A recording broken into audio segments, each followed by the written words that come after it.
Hi friends, welcome to day to day kitchen. ഇന്ന് ഞാൻ വന്നിരിക്കുന്നത് പെസഹ അപ്പവും അതുപോലെ തന്നെ പാലും കുടിക്കലും കാണിക്കാനാണ്. അപ്പോൾ അതെങ്ങനെയാണ് റെഡിയാക്കി എടുക്കാൻ നോക്കാം.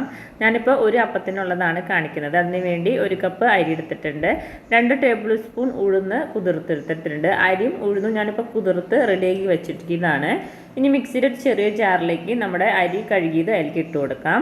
ഞാനിപ്പോൾ 1 കപ്പ് എടുത്തിട്ടുള്ളൂ കേട്ടോ അരി. അതിലേക്ക് കുറച്ച് വെള്ളം ഒഴിച്ചിട്ട് നമുക്ക് നന്നായിട്ട് ഇതുപോലെ ഒന്ന് അരച്ചെടുത്തിട്ടുണ്ട്. ഇനി നമുക്കൊരു ബൗളിലേക്ക് അത് മാറ്റി വയ്ക്കാം. ഇനി നമുക്ക് ഉഴുന്ന് അരച്ചെടുക്കാം. ഞാൻ ആ മിക്സിയുടെ ജാറിൽ തന്നെയാണ് ഉഴുന്ന് അരച്ചെടുക്കുന്നത്. അത് 2 ടേബിൾ സ്പൂൺ ഉഴുന്ന് കഴുകി കുതിർക്കാൻ വെച്ചതിന് ശേഷം വെള്ളം കളഞ്ഞ് എടുത്തതാണ്. നമ്മൾ അരി അരച്ച പോലെ തന്നെ ഇതിലേക്ക് കുറച്ച് വെള്ളം ഒഴിച്ചിട്ട് ഇത് നന്നായിട്ടൊന്ന് അരച്ചെടുക്കാം. വെള്ളം കൂടി പോവരുത്, കുറച്ച് ഒഴിച്ചാൽ മതി. നന്നായിട്ടൊന്ന് അരച്ചെടുക്കാം. അപ്പോൾ അതേ നമ്മുടെ ഉഴുന്നൊക്കെ നന്നായിട്ട് അരച്ചെടുത്തിട്ടുണ്ട്. ഇനി നമുക്ക് ആ നേരത്തെ അരി ഒഴിച്ച് മാറ്റി വെച്ചിരിക്കുന്ന ആ പാത്രത്തിലേക്ക് തന്നെ ഈ ഉഴുന്നും അതിലേക്ക് ഇട്ട് കൊടുക്കാം. ഇനി മിക്സിയുടെ ജാറിലേക്ക് 4 ചെറുള്ളി എടുത്തിട്ടുണ്ട്, അത് അതിലേക്ക് ഇട്ട് കൊടുക്കാം. അതുപോലെ തന്നെ 2 ചെറിയ വെളുത്തുള്ളിയും കൂടി ഇട്ട് കൊടുക്കുന്നുണ്ട്. ഞാനിപ്പോൾ ഒരു അപ്പം ഉണ്ടാക്കാനുള്ളതാണ് കേട്ടോ കാണിക്കുന്നത്. അപ്പോൾ ചെറിയൊരു ഫാമിലി ആണെങ്കിൽ ഒരു അപ്പത്തിൻ്റെയൊക്കെ ആവശ്യമുള്ളൂ. ഞാനിപ്പോൾ ഒരപ്പമാണ് ഉണ്ടാക്കുന്നുള്ളൂ, അതിൻ്റെ അളവിലാണ് ഞാൻ കാണിക്കുന്നത്. അതിലേക്ക് കുറച്ച് ജീരകം ഇട്ട് കൊടുക്കാം. നമ്മുടെ ചെറിയ ജീരകം ഉണ്ടല്ലോ, ക്യുമിൻ സീഡ്, അത് അതിലേക്ക് ഇട്ട് കൊടുക്കുന്നുണ്ട്. 1/2 ടേബിൾ സ്പൂൺ ക്യുമിൻ സീഡ് ഇട്ട് കൊടുക്കാം. പിന്നെ ഞാൻ അതിലേക്ക് ഇടാനുള്ളത് നാളികേരം ചിരണ്ടിയതാണ്. അതൊരു 1 കപ്പ് ഇട്ട് കൊടുത്താൽ മതി. നല്ല ടേസ്റ്റ് ഉണ്ടാവും നമുക്ക്.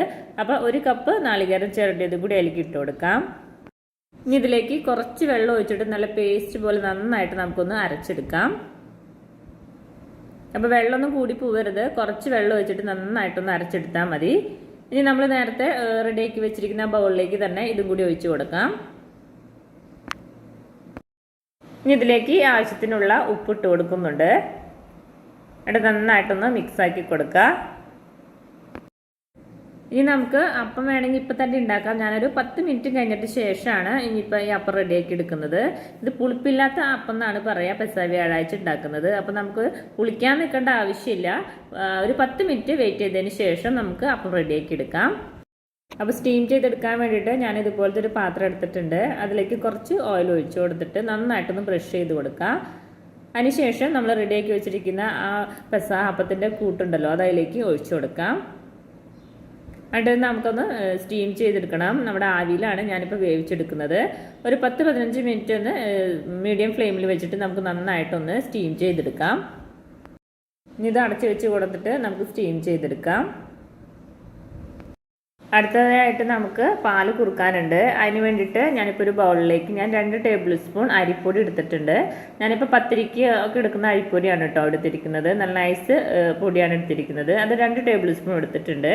അതിലേക്ക് കുറച്ച് നാളികേരപ്പാൽ ഒഴിച്ചിട്ടൊന്ന് മിക്സാക്കി കൊടുക്കാം. നമുക്ക് കട്ടയൊന്നും ഇല്ലാണ്ട് കിട്ടാൻ വേണ്ടിയിട്ടാണ് ഇങ്ങനെ കുറച്ചായിട്ട് എടുത്തിട്ട് ഞാനിങ്ങനെ മിക്സാക്കി കൊടുക്കുന്നത്. അത് നന്നായിട്ടൊന്ന് മിക്സാക്കി കൊടുക്കാം. അപ്പോൾ കട്ടയൊന്നും ഇല്ലാണ്ട് നന്നായിട്ട് ഞാൻ മിക്സാക്കി എടുത്തിട്ടുണ്ട്. ഇനി ഒരു പാത്രം നന്നായിട്ട് കഴുകി ക്ലീൻ ചെയ്തെടുത്തിട്ടുണ്ട്. അതിലേക്ക് നമ്മൾ മിക്സാക്കി എടുത്ത ആ അരിപ്പൊടിയും പാലിൻ്റെ മിക്സ് ഉണ്ടല്ലോ, അത് അതിലേക്ക് ഒഴിച്ചു കൊടുക്കുന്നുണ്ട്. ഇനി അതിലേക്ക് നാളികേരപ്പാൽ ഒഴിച്ചു കൊടുക്കുക. ഞാൻ 2 കപ്പ് നാളികേരപ്പാൽ ഒഴിച്ചു കൊടുക്കുന്നുണ്ട്.